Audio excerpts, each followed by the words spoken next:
Redmi not 14 pro plus എന്ന പുതിയൊരു smart phone launch ചെയ്യാൻ പോകുന്നുണ്ട്. ഈ ഒരു ഫോണിന്റെ ലോഞ്ച് ഡേറ്റ് ഇപ്പോൾ ഒഫീഷ്യലായിട്ട് കൺഫേം ആയിട്ടുണ്ട്. പിന്നെ ഫീച്ചേഴ്സിനെ പറ്റിയിട്ടുള്ള പല കാര്യങ്ങളും ഇപ്പോൾ അറിയാനും കഴിഞ്ഞിട്ടുണ്ട്. എന്തായാലും ഈ ഒരു വീഡിയോയിൽ നമ്മൾ നോക്കാൻ പോകുന്നത് റെഡ്മി നോട്ട് 14 പ്രോ പ്ലസ് എന്നുള്ള സ്മാർട്ട് ഫോണിനെ പറ്റിയിട്ടാണ്. നമ്മൾ ആദ്യം ഡിസ്പ്ലേയുടെ കാര്യം നോക്കുകയാണെന്നുണ്ടെങ്കിൽ ഈ ഒരു ഫോണിൽ 6.6 ഇഞ്ചിന്റെ 1.5K ഡിസ്പ്ലേ വരുന്നതായിരിക്കും. ഫുൾ HD റെസൊല്യൂഷനേക്കാളും ബെറ്റർ ആയിട്ടുള്ള റെസൊല്യൂഷൻ ഇതിൽ വരും. OLED പാനലുമായിട്ടായിരിക്കും ഈ ഒരു സ്മാർട്ട് ഫോൺ വരിക. പഞ്ചോൾ ഡിസൈൻ ഇതിൽ വരുന്നതായിരിക്കും. പഞ്ചോൾ വരിക ടോപ്പ് സെന്റർ ഭാഗത്തായിട്ടായിരിക്കും. പിന്നെ കേർവ്ഡ് ആയിട്ടുള്ള ഡിസ്പ്ലേയും കാര്യങ്ങളൊക്കെ ഇതിൽ വരുന്നതായിരിക്കും. 120 Hz റിഫ്രഷ് റേറ്റ് ഇതിൽ സപ്പോർട്ട് ചെയ്യും. പിന്നെ ഫോണിന്റെ ഫ്രണ്ടിൽ ഗൊറില്ല ഗ്ലാസ് വിക്ടസ് 2ന്റെ പ്രൊട്ടക്ഷൻ വരുന്നതായിരിക്കും. മികച്ചൊരു പ്രൊട്ടക്ഷൻ ഫോണിന്റെ ഫ്രണ്ടിൽ വരുന്നതായിരിക്കും. അപ്പം ഈ ഒരു ഫോണിൽ അത്യാവശ്യം നല്ല ഡിസ്പ്ലേ ഫീച്ചേഴ്സും കാര്യങ്ങളൊക്കെ വന്നേക്കാം. പിന്നെ in display finger print sensor ഈ ഫോണിൽ വരുന്നതായിരിക്കും. ഈ ഒരു ഫോണിന്റെ വെയിറ്റ് വരിക ഏകദേശം 212 ഗ്രാം ആയിരിക്കും. തിക്നെസ് വരിക 9.36 mm ആയിരിക്കും. പിന്നെ IP69 റേറ്റിംഗും കാര്യങ്ങളൊക്കെ ഇതിൽ സപ്പോർട്ട് ചെയ്യുന്നതായിരിക്കും. അപ്പം ഈ ഫോൺ വാട്ടർ റെസിസ്റ്റന്റും അതുപോലെ തന്നെ ഡസ്റ്റ് റെസിസ്റ്റന്റും ആയിരിക്കും. പിന്നെ ഈ ഫോണിന്റെ ഒരു ഗ്രീൻ കളർ വേരിയന്റും വൈറ്റ് കളർ വേരിയന്റും ബ്ലാക്ക് കളർ വേരിയന്റും ലോഞ്ച് ചെയ്തേക്കാം. പ്രോസസറിന്റെ കാര്യം പറയുകയാണെന്നുണ്ടെങ്കിൽ MediaTek Dimensity 7350 എന്ന പ്രോസസറുമായിട്ടായിരിക്കും ഈ ഒരു സ്മാർട്ട് ഫോൺ വരിക. ഇപ്പം പഴയ റെഡ്മി നോട്ട് 13 പ്രോ പ്ലസിൽ MediaTek Dimensity 7200 എന്ന പ്രോസസറാണ് വന്നിട്ടുള്ളത്. അപ്പം അതിൽ നിന്ന് ഒരു അപ്ഗ്രേഡ് ആയിരിക്കും ഈ പ്രോസസർ. 5G സപ്പോർട്ടും കാര്യങ്ങളൊക്കെ ഇതിൽ വരുന്നതായിരിക്കും.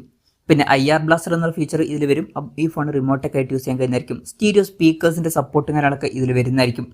Android 14 ബേസ് ആയിട്ടുള്ള ഹൈപ്രോയ് സോഫ്റ്റ്വെയർ ആയിരിക്കും ഈ ഫോണിൽ വരിക. ക്യാമറയുടെ കാര്യം പറയുകയാണെന്നുണ്ടെങ്കിൽ ഫോണിന്റെ പിന്നിൽ ട്രിപ്പിൾ ക്യാമറ സെറ്റപ്പ് ആയിരിക്കും വരിക. 50 megapixel main camera sensor ഈ ഫോണിൽ വരുന്നതായിരിക്കും. ഇതിൽ OSന്റെ സപ്പോർട്ട് വരുന്നതായിരിക്കും. പഴയ വെർഷനിൽ 200 മെഗാ പിക്സൽ മെയിൻ ക്യാമറ സെൻസറാണ് വന്നിട്ടുള്ളത്. അതിന് പകരം ഇതിൽ 50 megapixel main camera sensor വരുന്നതായിരിക്കും. പിന്നെ 12 megapixel ultra wide angle ലെൻസും അതുപോലെ തന്നെ 2 മെഗാ പിക്സൽ ഒരു മാക്രോ ലെൻസും വന്നേക്കാം. ഫ്രണ്ടിൽ 16 മെഗാ പിക്സൽ സെൽഫി ക്യാമറ ഒക്കെ വന്നേക്കാം. ബാറ്ററിയുടെ കാര്യം പറയുകയാണെന്നുണ്ടെങ്കിൽ 6200 mAh ബാറ്ററി ഇതിൽ വരുന്നതായിരിക്കും. വളരെ കൂടിയൊരു ബാറ്ററി കപ്പാസിറ്റി ഇതിൽ വന്നേക്കാം. ഇപ്പം പഴയ വെർഷനിൽ 5000 mAh ബാറ്ററിയാണ് ഇതിൽ വന്നിട്ടുള്ളത്. അപ്പം അത് വെച്ച് നോക്കുമ്പോൾ ഇതൊരു അപ്ഗ്രേഡ് ആണ്. പിന്നെ ഇതിൽ 90 വാട്ടിന്റെ ഫാസ്റ്റ് ചാർജിംഗ് സപ്പോർട്ടായിരിക്കും വരിക. പഴയ വെർഷനിൽ 120 വാട്ടിന്റെ ഫാസ്റ്റ് ചാർജിംഗ് സപ്പോർട്ട് വന്നിട്ടുണ്ടായിരുന്നു. അപ്പം അത് വെച്ച് നോക്കുമ്പോൾ ഒരു ഡൗൺഗ്രേഡ് ആണ് എന്ന് പറയാവുന്നതാണ്. എന്ന് വിചാരിച്ചിട്ട് 90 വാട്ടിന്റെ ഫാസ്റ്റ് ചാർജിംഗ് സപ്പോർട്ട് മോശമാണെന്നില്ല. അതും വളരെ മികച്ചൊരു ചാർജിംഗ് സ്പീഡ് തന്നെയാണ്. പിന്നെ Type-C ചാർജിംഗ് പോർട്ടും ഇതിൽ വരുന്നതായിരിക്കും. അപ്പം മികച്ചൊരു ബാറ്ററി സെറ്റപ്പും കാര്യങ്ങളൊക്കെ ഈ ഫോണിൽ വന്നേക്കാം. അപ്പം ഇതൊക്കെയാണ് ഫീച്ചേഴ്സിനെ പറ്റി പറയാനുള്ള കാര്യങ്ങൾ. ഇനി ലോഞ്ച് ഡേറ്റിന്റെ കാര്യം പറയുകയാണെന്നുണ്ടെങ്കിൽ സെപ്റ്റംബർ 26 ഈ സ്മാർട്ട് ഫോൺ ലോഞ്ച് ചെയ്യാൻ പോകുന്നത്. പക്ഷേ ആ ഒരു ദിവസം ചൈനീസ് മാർക്കറ്റിലായിരിക്കും ഈ സ്മാർട്ട് ഫോൺ ലോഞ്ച് ചെയ്യുക. ആ ഒരു ദിവസം ഇന്ത്യൻ മാർക്കറ്റിൽ ഈ ഫോൺ ലോഞ്ച് ചെയ്യില്ല.